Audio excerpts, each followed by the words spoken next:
My best friend is getting married in 4 weeks but just told me she loves me more than her fiancé and hopes I feel the same way.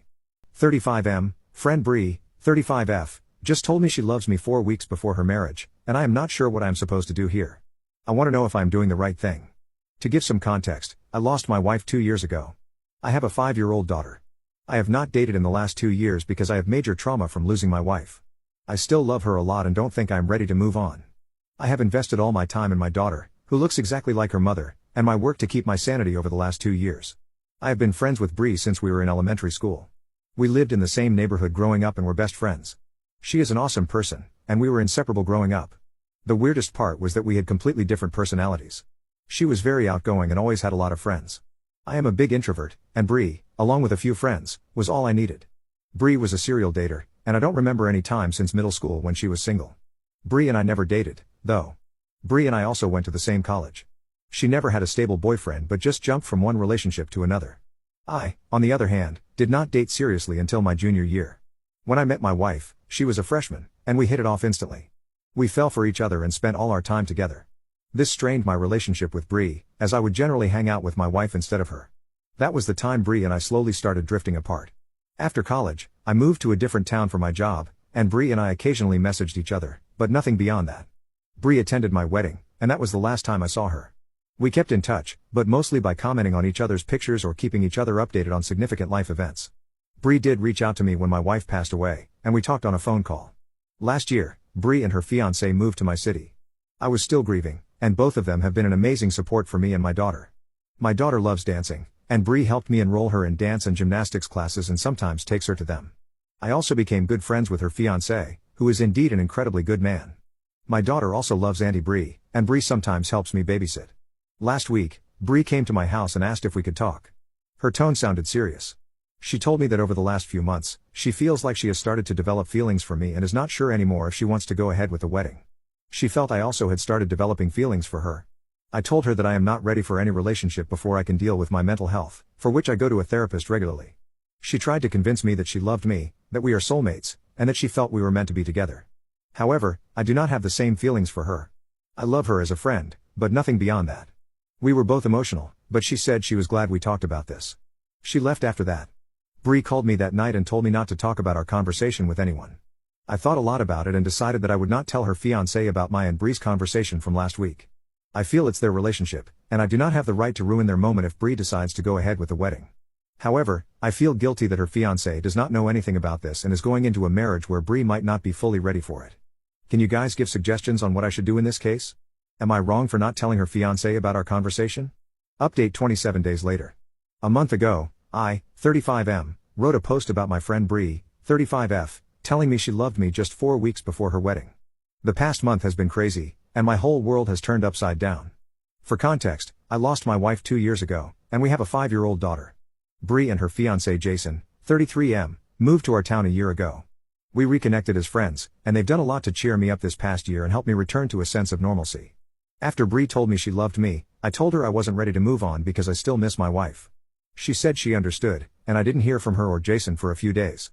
The guilt was eating away at me because I wasn't sure if I should tell Jason what she had said. Thanks to everyone who commented on my previous post, your advice helped me think through the situation. I finally called Bree after a few days and asked her to meet me for lunch. I asked if she was going ahead with her wedding. She broke down and told me she wasn't sure. I told her she should at least talk to Jason about her feelings and not be dishonest with him. I also assured her I wouldn't say anything to Jason, but I just wanted her to be happy. She said she understood and left. That night, I put my daughter to bed and was watching TV.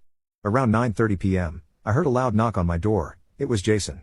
When I opened the door, he was in tears. He started yelling at me, asking why I had to steal Bree of all people. I tried to calm him down, but he just kept shouting. I was trying to get him to sit on the bench on our porch and told him my daughter was sleeping upstairs. However, he was getting more and more physical. He punched me in the face, and I was able to push him off.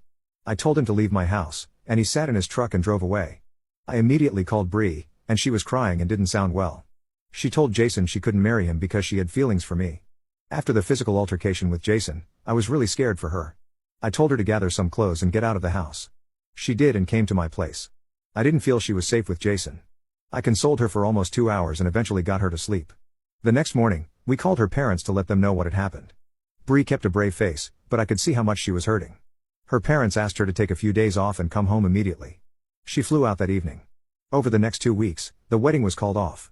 Bree and I spoke every day, and she was exhausted. She talked to Jason a few times, and he kept asking her to take more time to think things through. However, I think Bree just wanted to move on and decided to break it off with Jason. Bree has been staying with us for the past 2 weeks. She still has a job here and went back to work last week. We've talked in detail about what happened.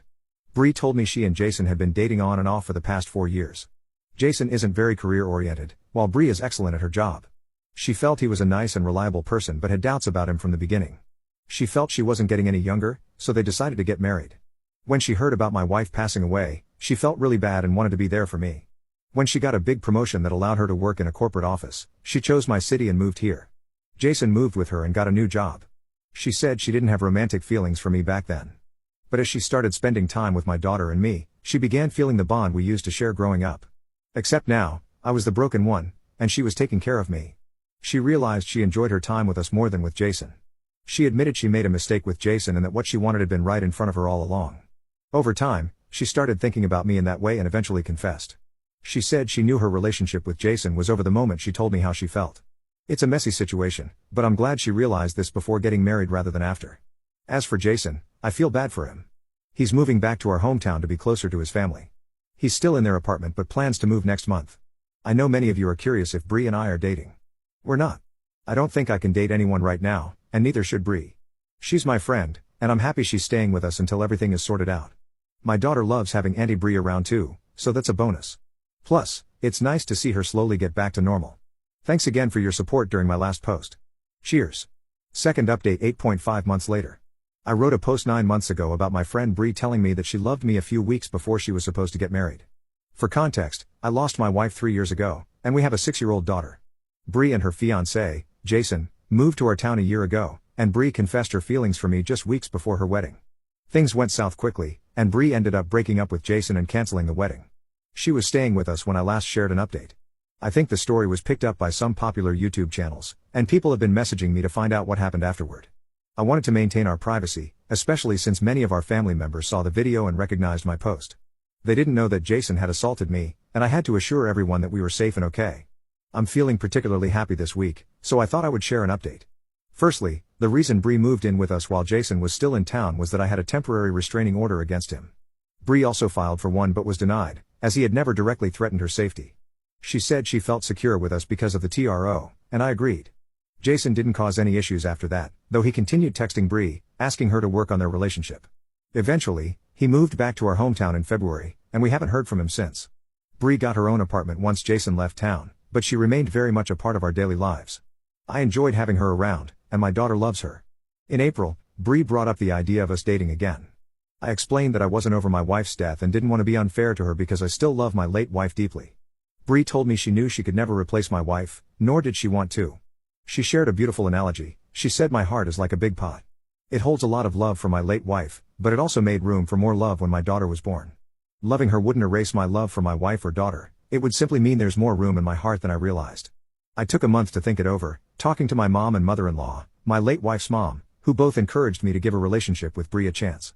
We officially started dating in May, and it's been surprising how quickly we fell in love. I think the strong foundation of our friendship helped a lot. The last 6 months have been amazing, and I've never seen my daughter so happy. She's a big chatterbox now and insists that Bree comes to all her school events and recitals. Sometimes, I feel a little jealous of their bond and even a bit left out of their little chats. The reason I'm writing this update is that I'm planning to propose to Bree this Christmas. It's not a surprise proposal. We went engagement ring shopping last weekend and finalized the ring. We also have wedding plans for next summer. I know it seems quick, but I can't imagine spending the rest of my life with anyone else. Bree deserves to officially be part of our family. My daughter is thrilled, and she and Bree are already shopping for dresses for the engagement photoshoot. Our families couldn't be happier, and we plan to get engaged at a small gathering of family and friends over Christmas weekend in our hometown. I know some people judged me for taking Bree in after she left Jason, and others judged her for leaving him at the altar. Life isn't easy, trust me, and things don't always go as planned. But I'm grateful Bree found the courage to tell me how she felt back then. Thank you all again for your support on my last post.